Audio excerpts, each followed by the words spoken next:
এবার চোখ রাখছি খেলার দিকে, কারণ দ্বিতীয় টেস্টের আজ চতুর্থ দিনে ভারত এবং ইংল্যান্ডের ম্যাচ কিন্তু জমে উঠেছে এবং বিদেশের মাটিতে ভারতীয় বোলারদের দাপট কতটা দেখা যাবে সে বিষয়টা নিয়েও কিন্তু এখন চর্চা শুরু হয়ে গেছে ক্রীড়া প্রেমিকদের মধ্যে। তবে জসপ্রীত বুমরা নেই এই দ্বিতীয় টেস্টে। জসপ্রীত বুমরার অনুপস্থিতিতেই জ্বলে উঠল সিরাজ, আকাশদীপ। এছাড়া ব্রুক এবং স্মিথের সেঞ্চুরিতে ফলো অন এড়ালো ইংল্যান্ড। সিরিজের সমতা আনতে কি হবে ভারতের রণকৌশল? বিস্তারিত সে বিষয়ে জানবো। টেলিফোন লাইনে যুক্ত হয়ে গেছে রাজ্যের বিশিষ্ট ক্রীড়া সাংবাদিক মণিময় রায়। মণিময় বাবু, আজ দ্বিতীয় টেস্টের চতুর্থ দিন, কিভাবে দেখছেন? এবং জাপানের বিরতি পর্যন্ত ভারতকে ব্যাট করে যেতে হবে। জাপানের বিরতির মধ্যেই ভারতকে যে রান লিড নিয়ে নিতে হবে। এখন 244 রানে লিড রয়েছে। এই জায়গায় দাঁড়িয়ে এখান থেকে এই মুহূর্তে ভারতের ম্যাচ হারার আর কোনো সম্ভাবনা নেই। হয় ম্যাচ ড্র হবে, না হলে ইংল্যান্ড হারবে। এই অবস্থার পরিপ্রেক্ষিতে স্ট্র্যাটেজি যেটা নেওয়া উচিত, সাধারণত ক্রিকেটীয় ভাষায় যেটা বলা হয় যে এন্ড গেমে অত্যন্ত আক্রমণাত্মক বিষয় রাখতে হবে। এবং আজকের লাঞ্চের আগে এবং লাঞ্চের পরে আরো 1.5 ঘন্টা যেটা থাকবে বা 2 ঘন্টা, এই 2 ঘন্টা কি পর্যন্ত ধরলো 2 ঘন্টা, এই 2 ঘন্টার সময় ভারতকে একদম অল আউট খেলতে হবে। সেখানে উইকেটের আর 400 রান লিড হয়ে যাবে, আর অল্প কিছু রান হলেই। ফলে এখন 244 আর 150 রান করতে পারলেই 400 রানের কাছাকাছি চলে যাবো আমরা। এই পিচে চতুর্থ এবং পঞ্চম দিনে ইংল্যান্ডের পক্ষে কিন্তু ওই রান চেস করা যথেষ্ট কঠিন হয়ে দাঁড়াবে।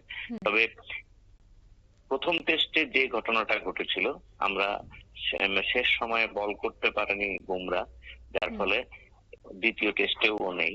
ফলে এই জায়গাতে এই বোলারদের অনেক বেশি দায়িত্ব চলে আসবে। এই সময় আমার খুব একজনের কথা ভীষণ মনে পড়ছে, সেটা হচ্ছে কুলদীপ যাদবকে দলে যদি রাখা হতো এই মুহূর্তে এই পিচে, এডজাস্টনের এই পিচে কুলদীপ অসাধারণ একটা কিছু করে দিতে পারতেন। কারণ আমাদের যারা স্পিনাররা যারা পেয়েছেন তারা কুলদীপের মতো নন। কুলদীপ যে জায়গাটা বুমরা ছেড়ে গিয়েছিলেন, কুলদীপ তার রাউন্ড দ্য উইকেট, তার মানে নিজস্ব ওভার দ্য উইকেট, যারা ডান হাতে ব্যাট করে তাদের রাউন্ড দ্য উইকেটে কুলদীপের যে ফ্লিপার এবং কুলদীপের যে লেফট আর্ম লেগ স্পিন, যেটাকে আমরা চায়নাম্যান বলি, সেটা কিন্তু ইংল্যান্ডের ব্যাটসম্যানরা খেলতে বড় সমস্যায় পড়ে যেত। আজকে এই সময় কুলদীপের কথা ভীষণ ভাবে মনে পড়ছে। আরেকটা জিনিস যে আমরা গতকালও দেখেছি যে গুরুত্বপূর্ণ সময়ে আমাদের ক্যাচ হাত থেকে পড়েছে, বিশেষ করে স্লিপ ফিল্ডারদের ক্ষেত্রে একটা বিশাল বড় জায়গা যেটা অযথা কেউ নড়াচড়া করছেন, যার ফলে স্লিপ ফিল্ডারের হাতে বল থাকছে না। এবং গতকাল যে জায়গাটায় ব্রুকসের যে ক্যাচটা শুভমান গিলের হাত থেকে পড়ে গিয়েছে, সেই ক্যাচটা ধরে রাখতে পারলে কিন্তু হয়তো ইংল্যান্ড ফলো অনের মুখেও চলে যেতে পারত। এরপরে কিন্তু এই জুটিটা 303 রান যোগ করে চলে গেল। এই যে 6 উইকেট জুটিটা, এটা অসাধারণ ব্যাটিং করেছে, কোনো সন্দেহ নেই। অনেকদিন পর ভালো ব্যাটিং দেখলাম, একটা ব্যাটিং জুটি দেখলাম, বেশ উপভোগ করেছে। কিন্তু সিরাজ এবং আকাশদীপ, একটা জিনিস মনে রাখতে হবে, সিরাজ এবং আকাশদীপকে আমার মনে হয় দ্বিতীয় ইনিংস এর কথা চিন্তা করি, একজন 20 ওভার একজন 19 ওভার বল করেছেন। এই জায়গাটা ঠিকই ছিল, যেটা বুমরার ক্ষেত্রে প্রথম ইনিংসে যেটা হয়নি। প্রথম 2 ইনিংস মিলিয়ে বুমরা প্রায় 44 ওভার বল করে ফেলেছিল। একজন পেসারের ক্ষেত্রে এতক্ষণ বল করাটা কিন্তু যথেষ্ট কঠিন বিষয় হয়ে দাঁড়ায়। যাই হোক, বুমরা না থাকার পরিপ্রেক্ষিতে যে সিরাজ এবং আকাশদীপ যেভাবে ম্যাচটাকে সামলেছে তা অবশ্যই প্রশংসার দাবি রাখে। এই মুহূর্তে কুলদীপ যদি থাকতো তাহলে একরকম। আরেকটা বিষয় হচ্ছে যে ওয়াশিংটন সুন্দর যদিও রাইট আর্ম অফ স্পিনার, কিন্তু যেহেতু ওদের লেফট আর্ম ব্যাটসম্যান গুলি যথেষ্ট বিপজ্জনক, এই ক্ষেত্রে আমার ধারণা যে যদি ওভার দ্য উইকেট বল থেকে যদি রাউন্ড দ্য উইকেট বেশি বল করানো যায়, বিশেষ করে ওয়াশিংটন সুন্দরকে, তাহলে এই ম্যাচে রেজাল্ট পাওয়া যেতে পারে। মোদ্দা কথা হচ্ছে টি পর্যন্ত ব্যাট করতে হবে এবং 400 থেকে 450 রানের একটা লিড নিয়ে তারপরে ছাড়ার কথা ভাবতে হবে, কিন্তু অন্যদিকে অবশ্যই উইকেট মনিময়দা, ধরে রেখে। যেহেতু রাহুল এবং কে নায়ার এই মুহূর্তে ব্যাটিং করছে, তাদের জুটি এই হুম, মুহূর্তে ধরে রাখা কতটা গুরুত্বপূর্ণ এই মুহূর্তে দাঁড়িয়ে? অন্যদিকে আরো একটা নিশ্চয়ই। বিষয় জানবো, যে সিরাজের কথা আপনি বলছিলেন, সিরাজকে নিয়ে কিন্তু বহু প্রশ্ন উঠেছিল যে তার বোলিং ভালো নয়, বা সে তার ভালো পারফরমেন্স দেখাতে পারছে না, এবং তাদের মুখে কতটা মোক্ষম জবাব একেবারে দিয়ে দিল সিরাজ, কি বলবেন? অবশ্যই সিরাজ তো মোহাম্মদ সিরাজকে নিয়ে নানা রকম আলোচনা চলে। ওটা অনেক কিছু বিষয় এখানে থাকে ভারতীয় ড্রেসিং রুমে, সেই বিষয়গুলি থাকে, কিন্তু সিরাজ তার নিজের খেলার মধ্যেই সব সময় থাকে, খেলার বাইরে কোনো সময় যায় না।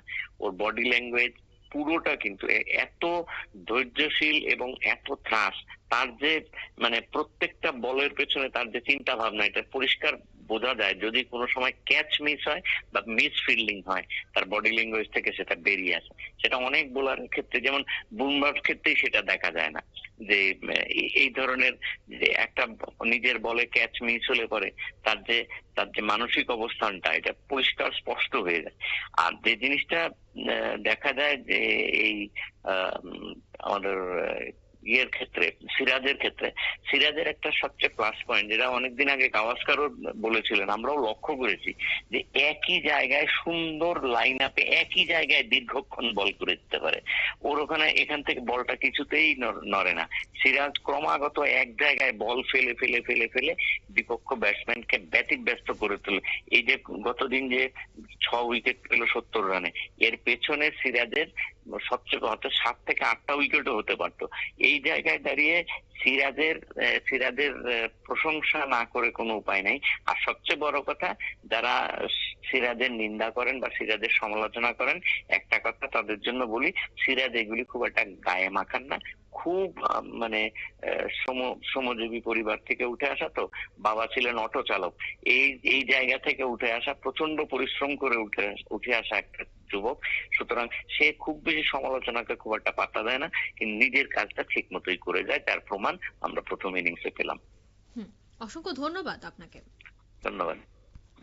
অর্থাৎ ব্রুক এবং স্মিথের যে সেঞ্চুরি, সেই সেঞ্চুরি নিয়ে তো দেখা গেল যে ফলো অন এড়ালো ইংল্যান্ড, তবে সিরিজের সমতা আনতে কিন্তু ভারত তার রণকৌশল নিয়ে তৈরি রয়েছে। জসপ্রীত বুমরার অনুপস্থিতিতেও কিন্তু দেখা গেছে সিরাজ এবং আকাশদীপ তাদের দক্ষতা কিন্তু তুলে ধরেছে গোটা বিশ্বের কাছে। নিয়ে নিচ্ছে ছোট্ট একটি বিজ্ঞাপন বিরতির, সঙ্গে থাকুন।